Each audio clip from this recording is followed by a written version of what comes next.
Not only identify, how do you prioritize opportunities to improve your communities? And so before I get going, does anybody want to share how you currently do this in your chapter, in your community? Does anybody have a good story to share? I see the Vice President of Chateau over here. She's not going to get away from me.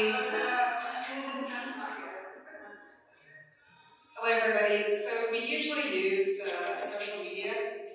I have a Chateau Community Governance Vice President page that I usually post on. And the lady's here. I guess our chapter manager is sitting right there. She's daily in the office and always talking to people. We have our East Rep here. We have a 9-member council. So each of our representatives are carrying communication both ways from the residents that are in the area. They bring it back to the local governance. The way we have it set up, they submit reports every week, just about. We have a community governance meeting for leadership, where most of the current issues are discussed, anything that's coming up that we should be aware of. And our meetings are usually Mondays from 6 to 9. Yes, they're long, but it's worth it, you know. And we also do surveys, intervals, different events, like every third month, every quarter, we have what we call a general assembly, where most of the community comes. Of course, we have food, so they attend the meetings. If anybody has anything to say, they can say there, or also they have the numbers of their reps that they can call. And we put our number out there. A lot of people message me on Facebook as well. So those are just some of the things we do, just try to stay engaged with our community members.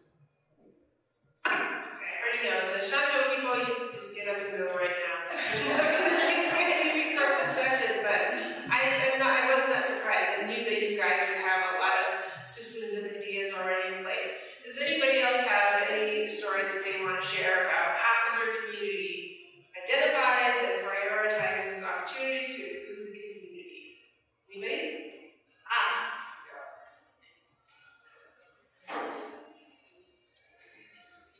Is it on? Yate Shin Elizabeth Whitethorn Benelli. I am the Chateau Community Governance Manager. As the Vice President was saying, for the administration, our day begins with and ends, not quite ends, kind of, whenever it stops, is with social media. With my phone, it seems like the community, they all know my phone number. So I turn on my phone, and that's why I go for social media, because people in our community post where they're at, what they're doing, what is happening to them, what they are doing to solve a problem. Because our community goes from the Monocopi Wash all the way up to the San Juan River. So, just one of them posted something, and the regional rep in that area, because we're 4, so there's east, south, west, and north, they respond to it, which causes us to respond to it. Whether it's a good thing or somebody's stuck in a mud somewhere, because the majority of our roads are sort of graded roads. They're generally graded, and I'm trying to find the words on how to say, especially at the height of the pandemic. This is when we learned that we were keeping statistics. And I was telling someone earlier that this is not realizing what we were doing, we were keeping data. So when some grants came up, we just kind of threw it together and sent it in. And the response back was, how did you get these numbers? Who gave you these numbers? One was, IHS gave us those numbers. Okay, good. The other one was, it has to do with a simple thing, watering point. Shanto owns their own water. So, but where there are water lines, NTUA owns the water. So at the chapter house, we have a watering point. It's managed by the chapter, and it works mostly like you buy a card, like NTUA, you buy a card with a certain amount of money on there, and then you have access to the watering point 24/7. So in the summer, we have people there at midnight, 2 o'clock, 4 o'clock, just to be the first one to get the water. And so much water is taken that sometimes there is no water. I'm looking at my brother's reaction over there. What? Mr. Austin. So, we would sell cards at $5.25 each, which means you pay for the card, you go and you get 325 gallons of water. And it's one of those square containers. And it's like 2 cents a gallon. So whatever money that we make, it goes back into maintenance of the system. What I'm trying to get to is, before the pandemic, it was just our little community that bought the cards and used the cards. So as the pandemic began, nearby communities started buying cards. I'm saying this because it's supported by receipts, by actual numbers, and who and which chapter they came from. So by the end, we had 6 chapters that came and bought water cards for their homes.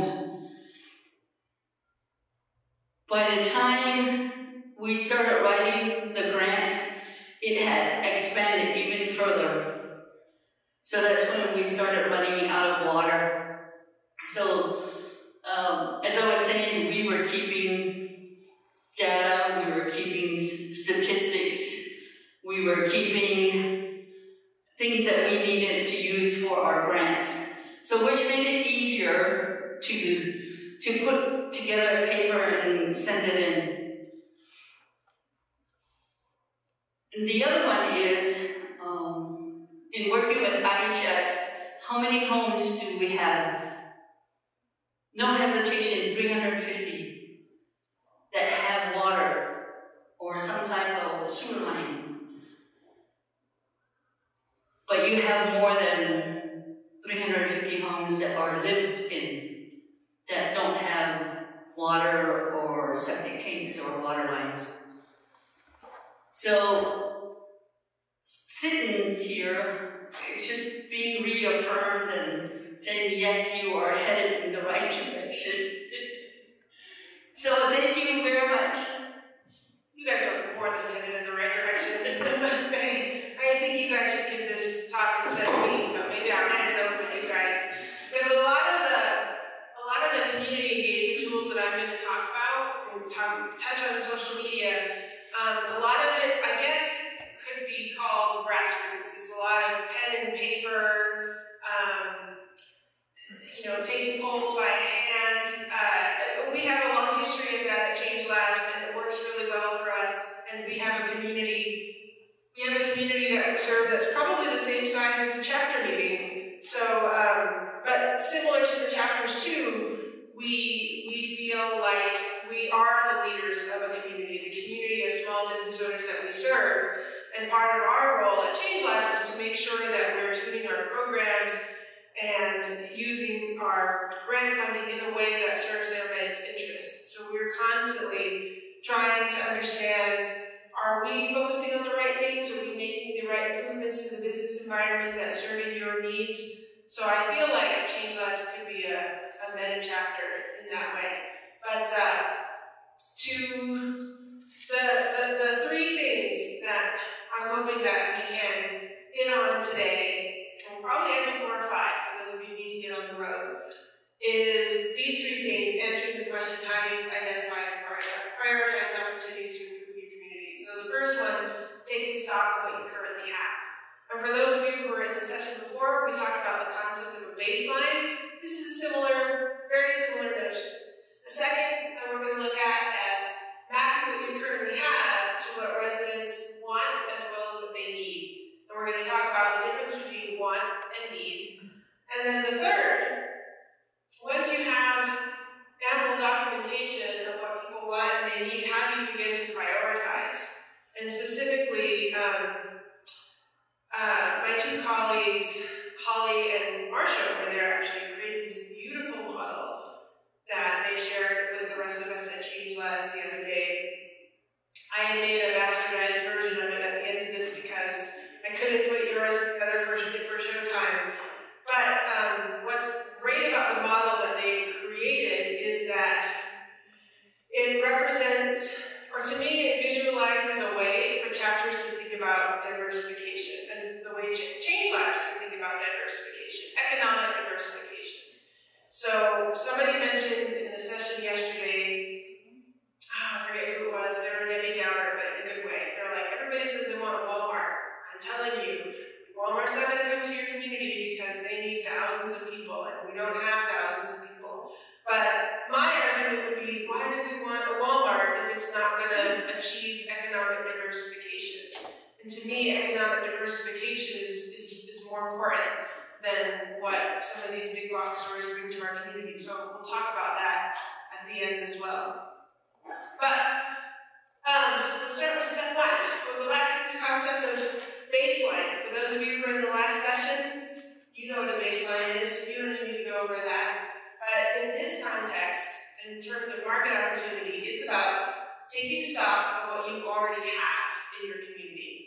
That could be parks, it could be an IHS, it could be schools, it could be businesses, it could be, I think I actually wrote it here. What are the places, parks or businesses, do residents go the most in your community, if you had to map that out? And I think more importantly, especially since many of our communities don't yet have a lot of places, is to ask yourself, are these places, are they truly community assets, or are they really the only option, and that's why everybody goes there? So, an example could be, I'm trying to think of a good one, but I can't right now because my brain is completely fried. But I'm gonna pick on Western True Value in Tuba City. It's really the only hardware store in Tuba City.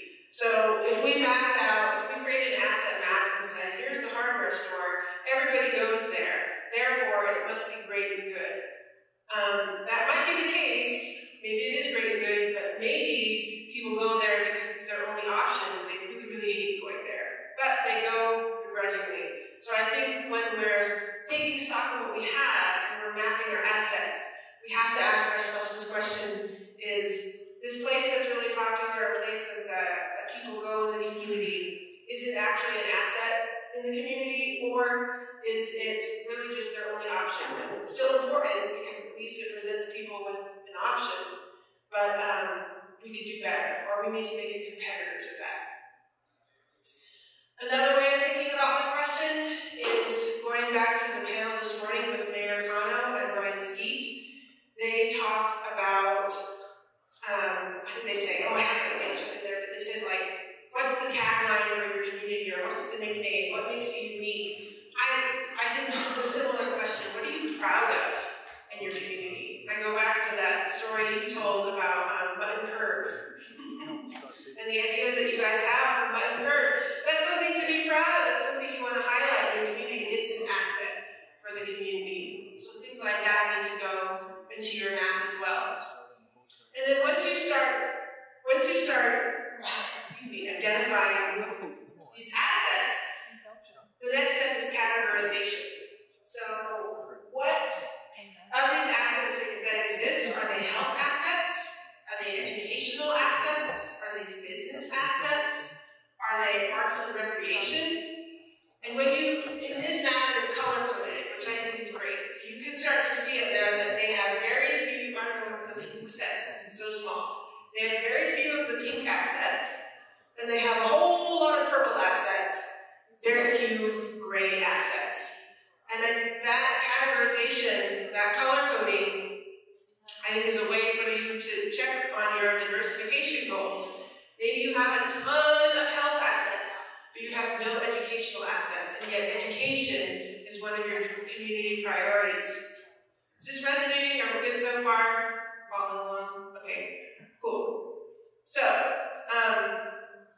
those of you who, or this morning, we handed out a worksheet on mapping assets in your community. So if any of you want a copy of that, I think we have some left at the front, and that can help with this baseline exercise that we're talking about, taking stock of what it is that you already have in the community. All right, so once you've taken that stock, once you've built your baseline, the next thing you can do, and I think this is what ChangeLabs likes to do the most of, is what do people want? What amenities do people want to see in the community? And I'm sure a lot of you already have a really strong handle on this.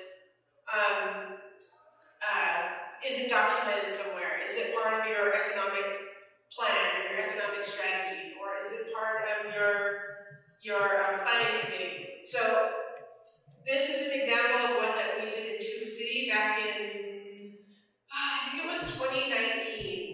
But we assembled, we brought food, we had a big dinner at the chapter, and we brought in residents of all ages and shapes and sizes, and we spent a few hours just, everybody had to shout out, like, what do you want to see in the community?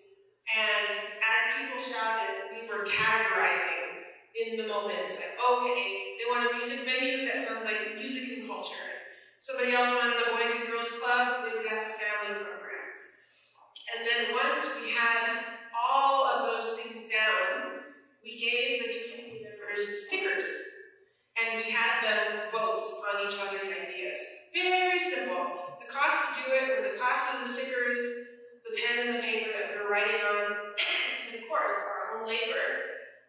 But the point of this session is community engagement tools that you can do that don't cost any money, that are things that the chapter can do on their own, that you don't need to hire an outside consultant to come in and do for you. These are just informal tools that you can do to start engaging community on your ideas.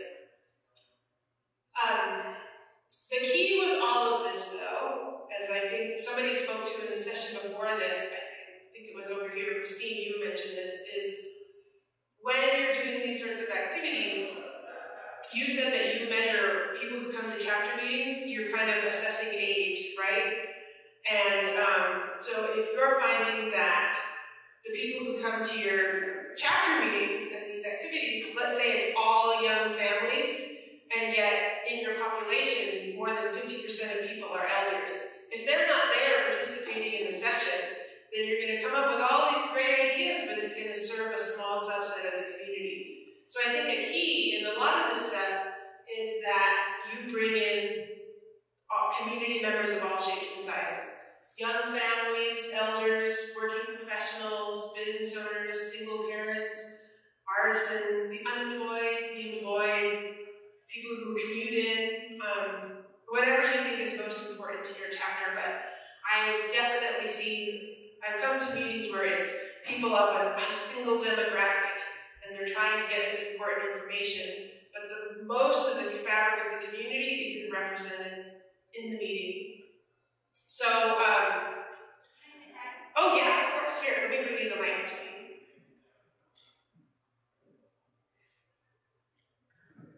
Hi. So we did community input sessions last month in early February. Did a really quick history of our community. There used to be the Navajo Forest Products industry Industry Sawmill in Navajo, New Mexico. It was the first enterprise of the Navajo Nation. Well, it closed about 30 years ago, and it hasn't been quite cleaned up, so we've been working to see if we could get some funding through the Navajo Nation and US EPA to help with the continued assessment and remediation of the site. But in search of funding, we're always asked, what do you guys want to do with the site once it's cleaned up? And we don't really have a definitive answer to that. So we did these community input sections last month to ask the community, what do you guys want to see in that site? It's like nearly 100 acres of land that is meant for industrial use. And so we did that, but we separated the sessions into a session for women only, a session for elders only, another one for just the general public, and then another one for the youth.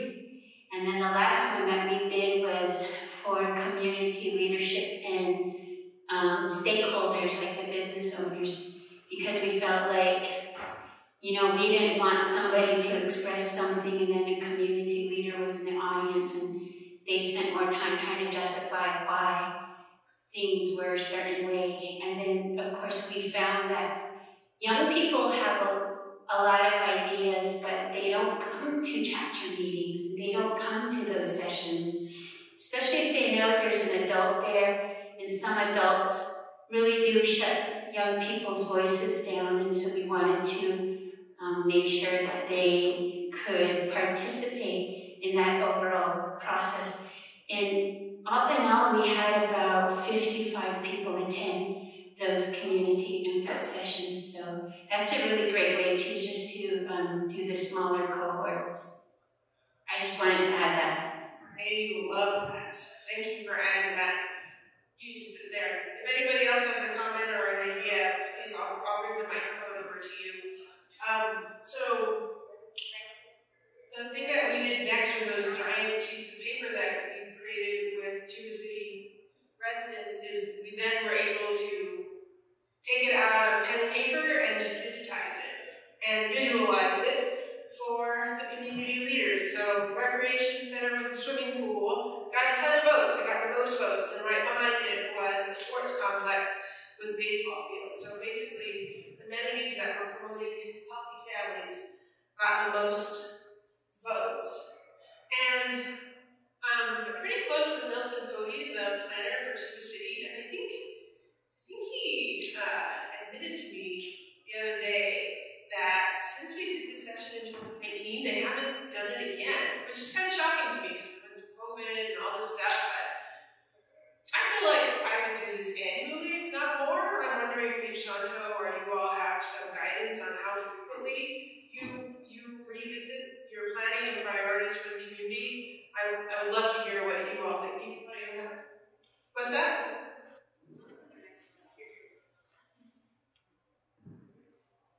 Yeah, and Shanto has a strategic session every year.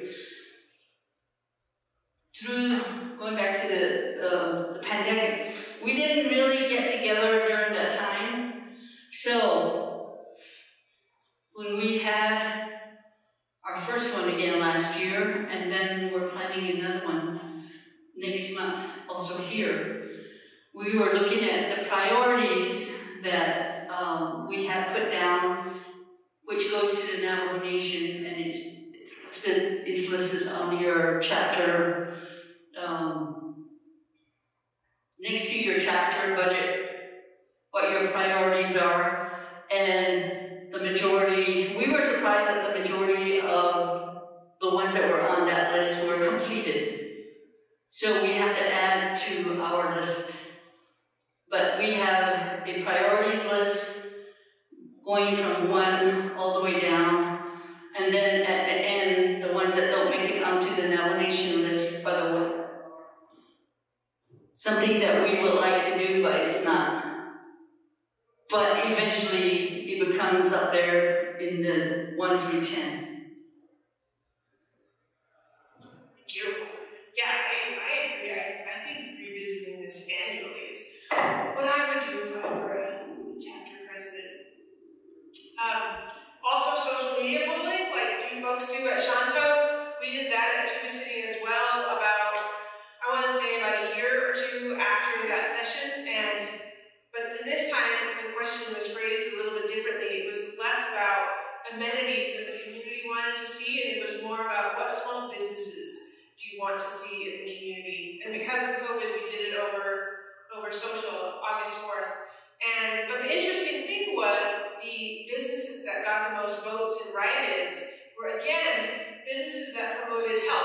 in the community. So prepared organic foods and the fitness studio or an indoor-outdoor gym got by far the most votes over everything else, including an ice cream shop.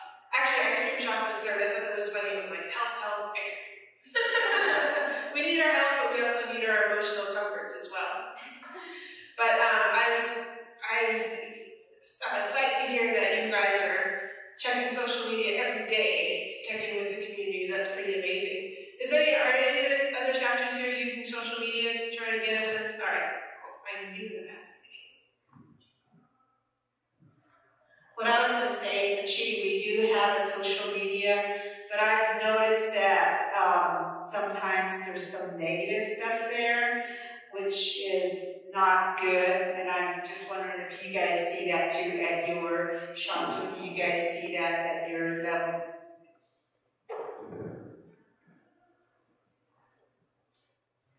To answer the question, yes, we do get negative comments, which means that we are not doing something or we're failing somewhere.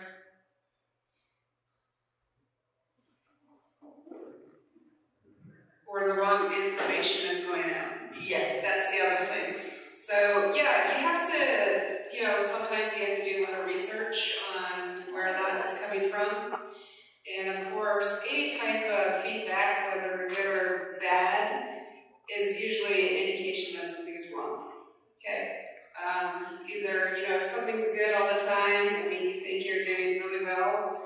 But if something is bad, you'll hear 10 times more people saying things. But the key point is they're engaged. They have interest in whatever is happening. That's the way I look at it.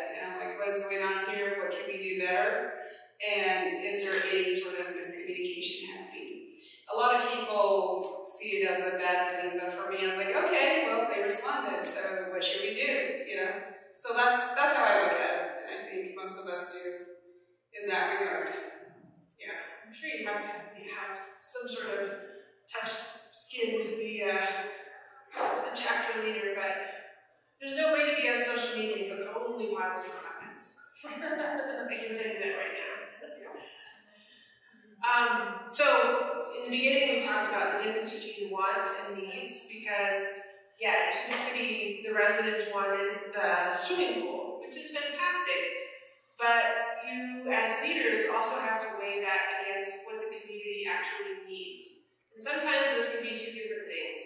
But when those two things align, what the community wants and what the community needs, woohoo! You've solved $1 million problem. So the way I'm thinking about it up here is one thing that you can do to understand need is to see where people are actually spending their money. Because usually you spend your money on the things that you need. And this is a real problem on Navajo. There was a study that DED did before the pandemic about economic leakage. And the result of the study is that 65 cents of every dollar that's earned on the reservation is spent off the reservation. So we retain only 35 cents of every dollar within our own economy. And I think you all know the reasons why. We've been talking about it for the last 2 days. So to me, it is important to understand that people want swimming pools and fitness clubs and all this, but I would want to know, what are they going into the border towns for? Where are they actually putting their money behind? So is it, what's taking them off the reservation? What's taking them out of the community? Is it grocery shopping? Is it really fitness? Or is it something else? Is it entertainment? Is it household supplies? And in one of the studies that Leon was going to share, there was a community that basically did an audit of the community spending patterns. And I'm sure you could do that in an anonymous way. He could have spoken about that really well. But basically, when people leave that economic leakage issue, that 65 cents that we're losing, where is it going? From your community, where is it going? And maybe those are some of the needs that you need to fill in the community. So people may not rank that they want a grocery store, but if 65 cents of every dollar is going to, the Flagstaff Safeway, then maybe there is a good case for bringing a local grocery store to the community. These are the issues that you weigh as leaders from saying that there's definitely a difference between what people want and how they're actually spending their money. And we've got to uncover those discrepancies and address them. I already covered that. How much do residents actually spend off the reservation on various things? Shanta, you guys do that, right? I'm just wondering, so it sounds like you guys do a really great job of looking at wants. Do you have a way that you guys use to think about what are the actual the community based on financials or any other metrics that you guys use? That's a really good question because Chantal, as some of you know, we don't have like a grocery store. We have a convenience store.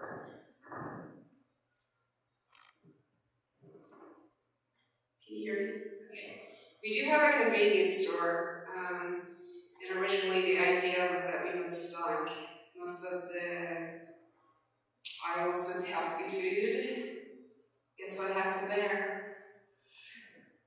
We didn't have very many people wanting to buy like the healthy foods, so you see like a small section that might have like some fruits and some veggies. Because early on they found out that it was just sitting on the shelves. So you really have to pinpoint, I guess, the idea behind that is what kind of healthy foods are people talking about. And we actually haven't really taken that time to do that study. At some point, I think we will, maybe in this coming year.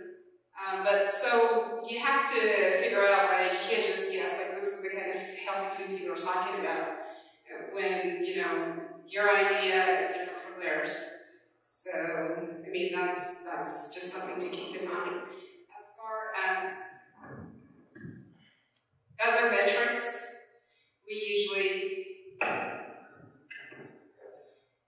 try and keep an eye on what the administration has people talking about. It takes time to do surveys.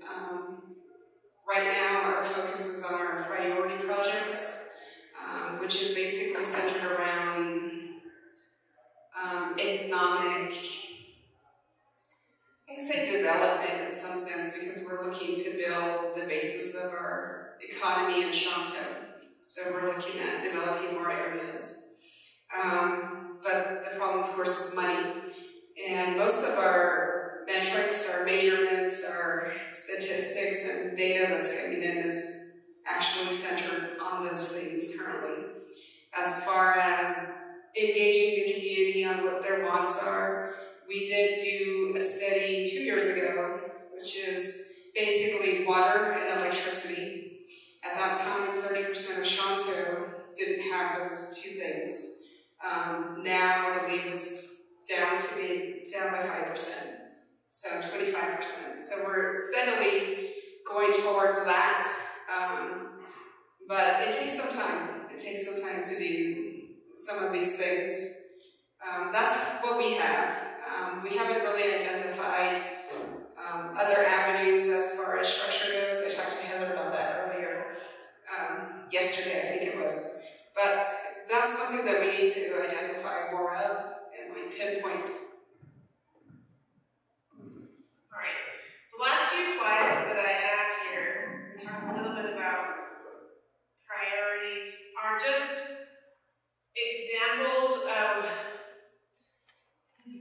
simple might not be the right word, but examples of activities that you can do in the community around engagement, besides social media. Most of it is in-person stuff, and it's based on this event that we hosted called Reimagining City. Again, this is the one from 2019. We did it 2 years, 2018 and 2019, and then we did online surveys in 2020. But one tool that we use quite a bit of is Legos. Legos are great, you know, because sometimes when we're talking about these issues, you know, everybody in this room can talk, and we sometimes get meetings where one or two people talk the whole time. But with Legos, to me, they're a little bit more equitable in some way, because everybody can build, and then everybody can see what everybody else built, and they're such an unintimidating thing. I mean, it's Legos, come on. Everybody knows how to use Legos. The other great thing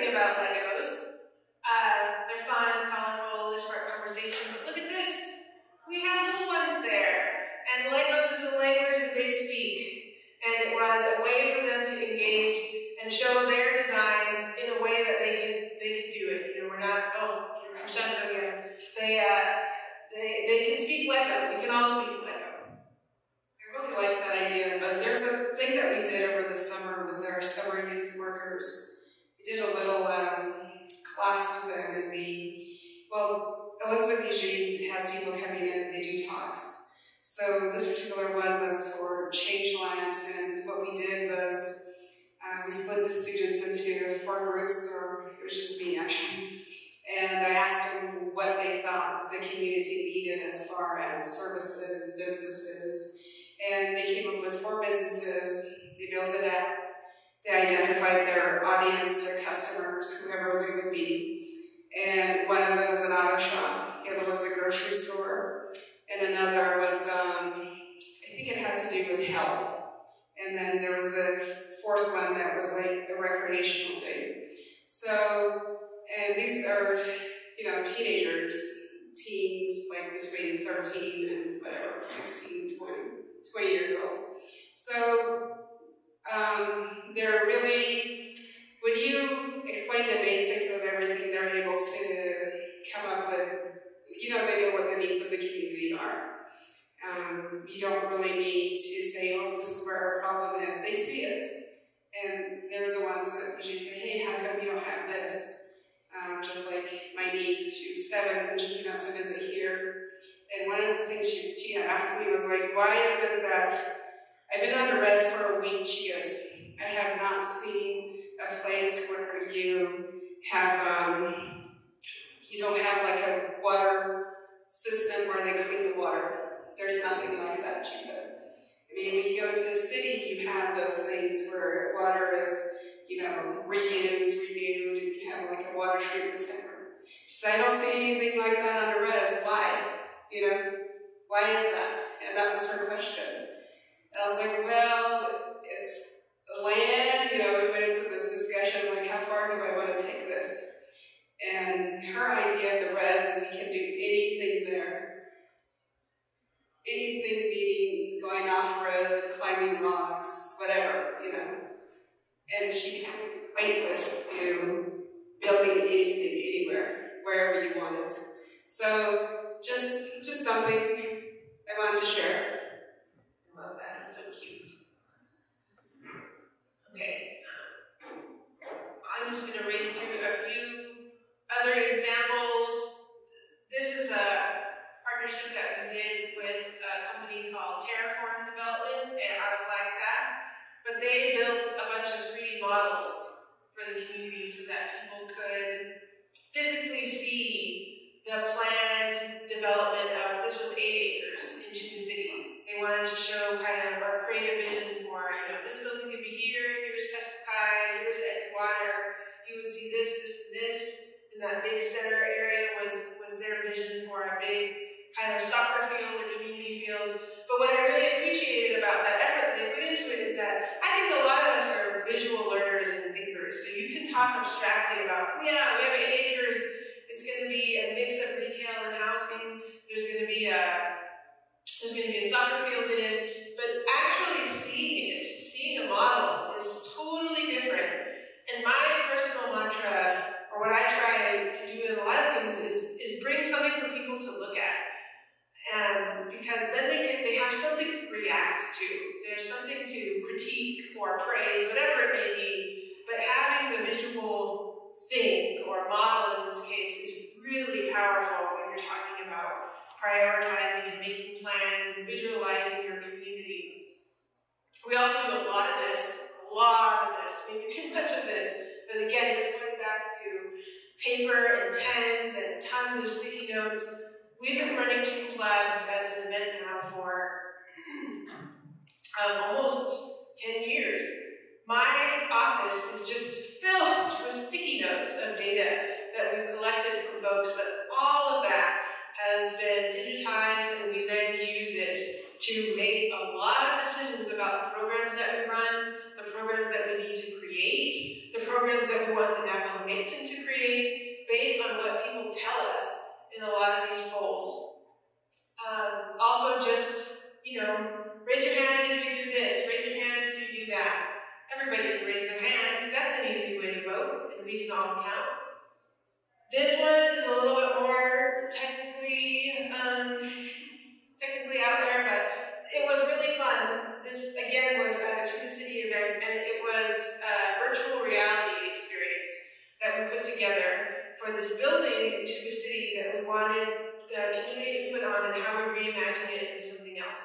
So again, that firm Terraform development, they built a VR experience, and they brought out their goggles, and people in the community walked through it in the chapter.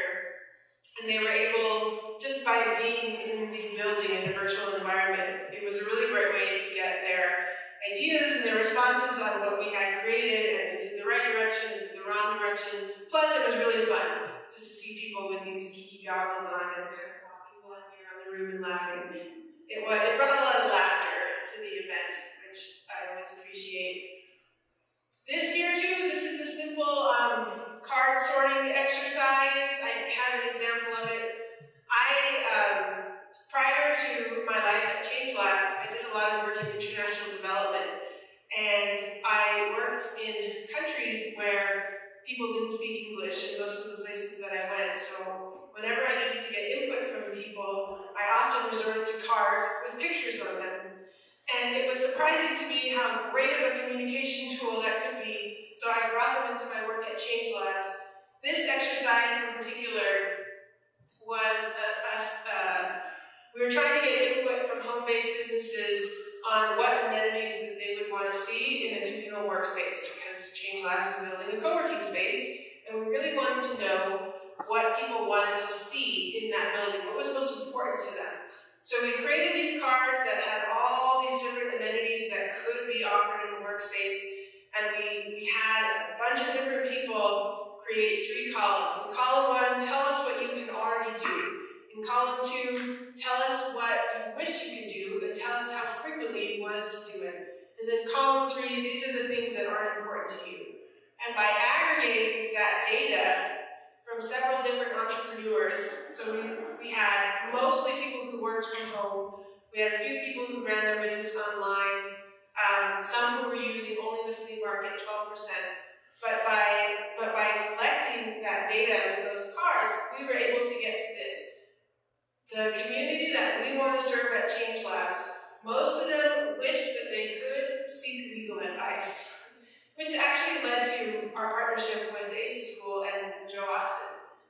Legal advice is a lot of our entrepreneurs in our community want legal advice. But another big ticket item up here was home-based businesses in the Tuba City area wish that they could design marketing materials.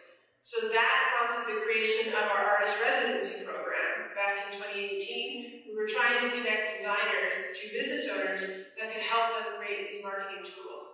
But again, this was just like printouts of paper, cut up, columns with blue tape, done ad hoc. We did one at the Western Navajo Fair. We did some at that event that night. Just collecting data wherever we could and then aggregating to see what patterns that we could find.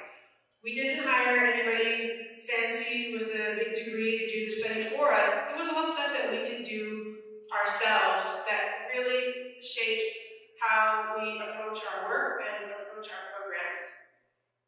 And I would say that we seek every opportunity possible, just like you guys at Shanto, checking your socials every morning to see what people are saying. This was a picture from our Christmas party last year, where we enticed them all to come to our party with food and presents and music and cake and all kinds of things, and then we're like, oh, but before we do the fun stuff, you guys are going to give us all your feedback. We're going to make you do some polls. In this one, we talked about how do you define success for your business. But every opportunity that we can get, if we can get the community together, we are collecting information, running polls, doing data, trying to engage them so that they have a voice in the programs that we're shaping. Similarly, like you guys are doing, shaping your communities, shaping your strategies, shaping your economic development plan. All right, this is the last thought, and then I'll turn it back over to Shanto. Just kidding. This is my last thought, because we are reaching the end of the hour. I know everyone's tired. I tried to recreate that beautiful model that you and Holly did, but I didn't come anywhere close. I left it more as a broader framework for interpretation. But we talked again about this idea of diversification and economic diversification. And if you're in the last session, we talked about indicators. I would argue that economic diversification is a very good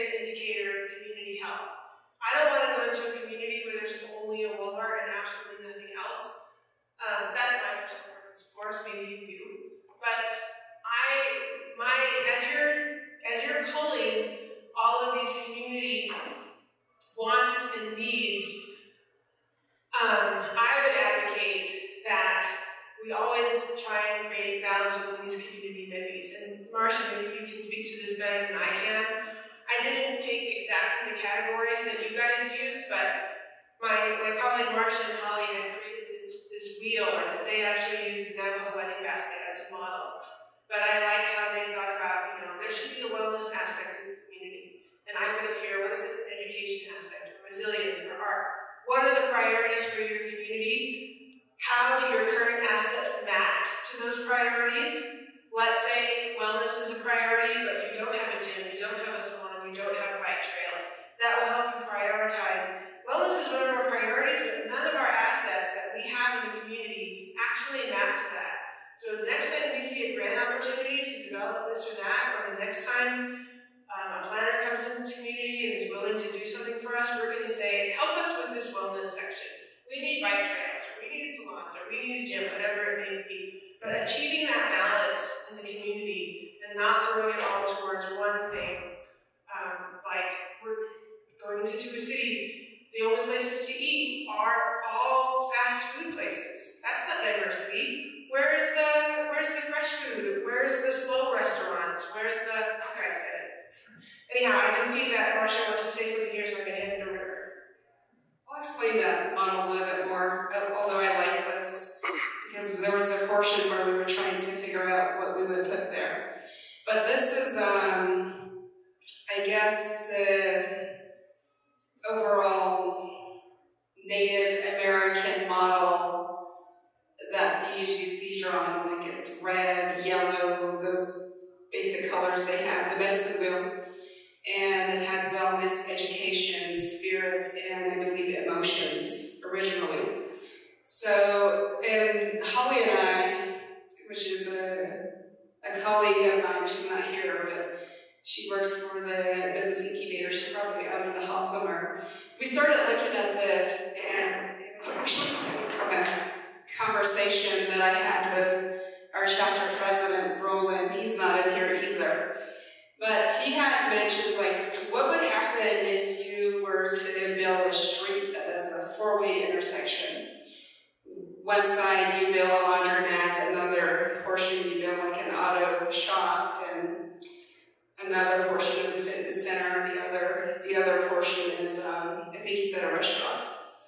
How would that be the basis of developing an economy in a given area? Would it create jobs? Would it bring income in? How would that look? And so we went off of that, thinking about this, and I was like, most of our communities are not really planned, really say like, we're going to put this here, and we're going to do this. And I was looking for a little bit more structure, and one of my biggest drawback of going anywhere is parking. It's always vacant. And for me, that's what I was looking at. But the center of this wheel, we decided to move it around a little bit. And we wanted to put spirit in the middle. The spirit of a community, the spirit of a person is what contributes to everything outside. So our model is, we eventually ended up with the Navajo wedding basket, where if you look at it, there's a star point in the middle. And that, to us, would be the community area, the place where you could have, like, outdoor markets, different artisans selling there. And the inner points, there's a center right in the middle. There's a center point where you would have, like, the center of nata, thinking in terms of, like, what are you going to do?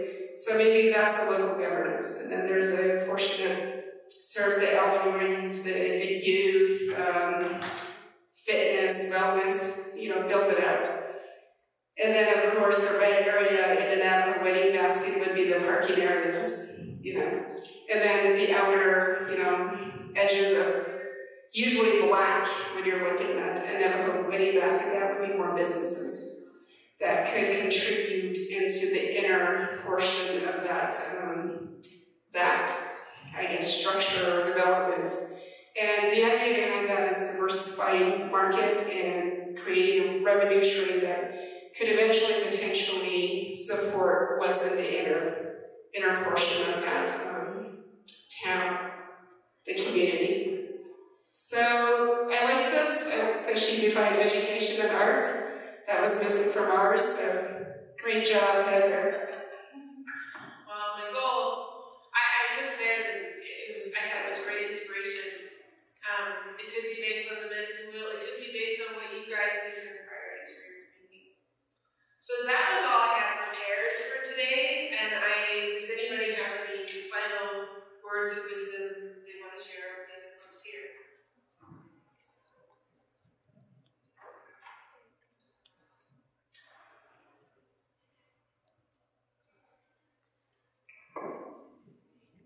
Again, just very shortly, one of the places that we look to for resources, when you said that we need to speak to more people, we partnered with the University of New Mexico's Indigenous Design Planning Institute, IDPI, and they actually brought students to our community, grad students, who are doing planning and landscape architecture and architecture.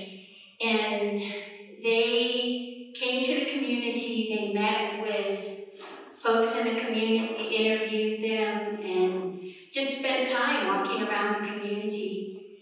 And they came back to our community after they put together some designs and based on the input that they got from community folks and their own observations. And we put that on social media, and I feel like there's a couple of them on there that really resonated with the people when we asked them to come back, and sort of like is this kind of beacon of hope for our community as to what it could look like.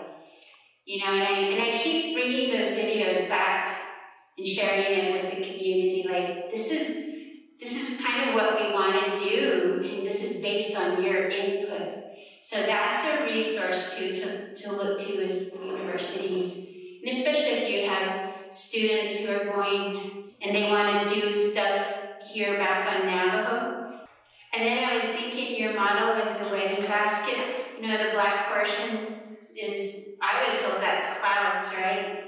And I was just thinking you guys are saying like that could be small business, and clouds bring rain, and from rain, you know, more life grows. And I think that's what we're all trying to say, right? Is with small businesses being the backbone, it can create so much more than just income for one business owner, but it can be so much more than that. So I think that's awesome. Thank you for that. I like that, the clouds and the rain, small businesses. Anybody else? Thank you guys for hanging out with us till the very end. I appreciate you guys all coming to All Roads this year. Thank you all, and appreciate you guys being here. Take care.